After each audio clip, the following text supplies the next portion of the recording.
Les Actes des Apôtres, chapitre 13. Il y avait dans l'église d'Antioche des prophètes et des docteurs.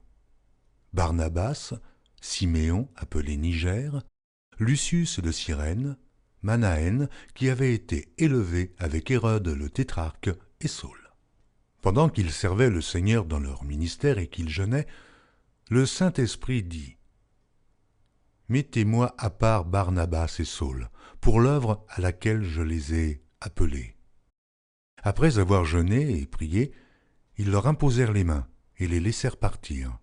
Barnabas et Saul, envoyés par le Saint-Esprit, descendirent à Séleucie, et de là, ils s'embarquèrent pour l'île de Chypre.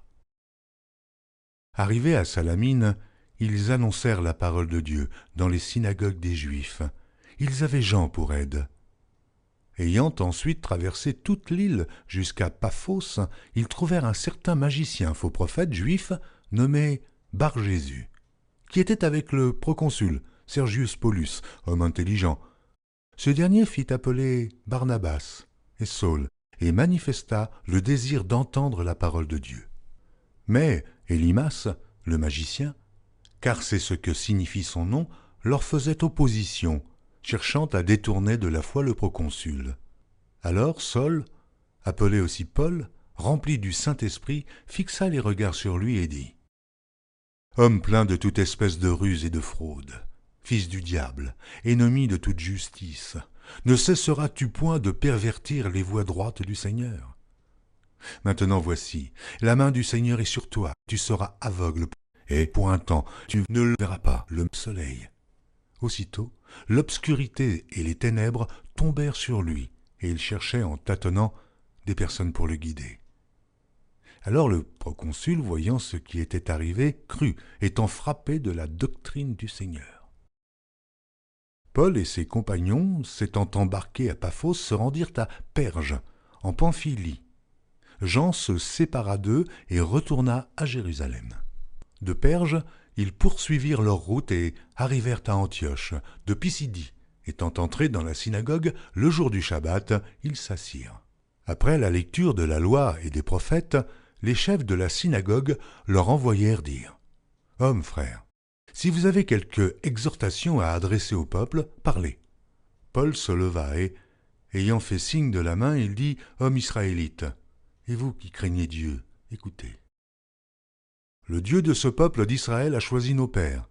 Il mit ce peuple en honneur pendant son séjour au pays d'Égypte, et il l'en fit sortir par son bras puissant. Il les nourrit près de 40 ans dans le désert, et, ayant détruit 7 nations au pays de Canaan, il leur en accorda le territoire comme propriété. Après cela, durant 450 ans environ, il leur donna des juges, jusqu'au prophète Samuel. Ils demandèrent alors un roi, et Dieu leur donna pendant 40 ans Saül, fils de Kis, de la tribu de Benjamin. Puis, l'ayant rejeté, il leur suscita pour roi David, auquel il a rendu ce témoignage. « J'ai trouvé David, fils d'Isaïe, homme selon mon cœur, qui accomplira toutes mes volontés. » C'est de la postérité de David que Dieu, selon sa promesse, a suscité à Israël un sauveur qui est Jésus. Avant sa venue, Jean avait prêché le baptême de repentance à tout le peuple d'Israël. Et lorsque Jean achevait sa course, il disait : « Je ne suis pas celui que vous pensez, mais voici, après moi, vient celui des pieds duquel je ne suis pas digne de délier les souliers. » Hommes, frères, fils de la race d'Abraham, et vous qui craignez Dieu, c'est à vous que cette parole de salut a été envoyée. Car les habitants de Jérusalem et leurs chefs ont méconnu Jésus, et, en le condamnant, ils ont accompli les paroles des prophètes qui se lisent chaque Shabbat. Quoiqu'ils ne trouvassent en lui rien qui fût digne de mort, ils ont demandé à Pilate de le faire mourir. Et, après qu'ils eurent accompli tout ce qui est écrit de lui, ils le descendirent de la croix et le déposèrent dans un sépulcre. Mais Dieu l'a ressuscité des morts. Il est apparu pendant plusieurs jours à ceux qui étaient montés avec lui de la Galilée à Jérusalem et qui sont maintenant ses témoins auprès du peuple, et nous. Nous vous annonçons cette bonne nouvelle que la promesse faite à nos pères, Dieu l'a accomplie pour nous, leurs enfants, en ressuscitant Jésus selon ce qui est écrit dans le psaume 2. tu es mon fils. Je t'ai engendré aujourd'hui. Qu'il l'ait ressuscité des morts, de telle sorte qu'il ne retournera pas à la corruption. C'est ce qu'il a déclaré en disant « Je vous donnerai les grâces saintes promises à David, ces grâces qui sont assurées. » C'est pourquoi il dit encore ailleurs « Tu ne permettras pas que ton sein voie la corruption. » Or David, après avoir en son temps servi au dessein de Dieu, est mort, a été réuni à ses pairs et a vu la corruption. Mais celui que Dieu a ressuscité n'a pas vu la corruption.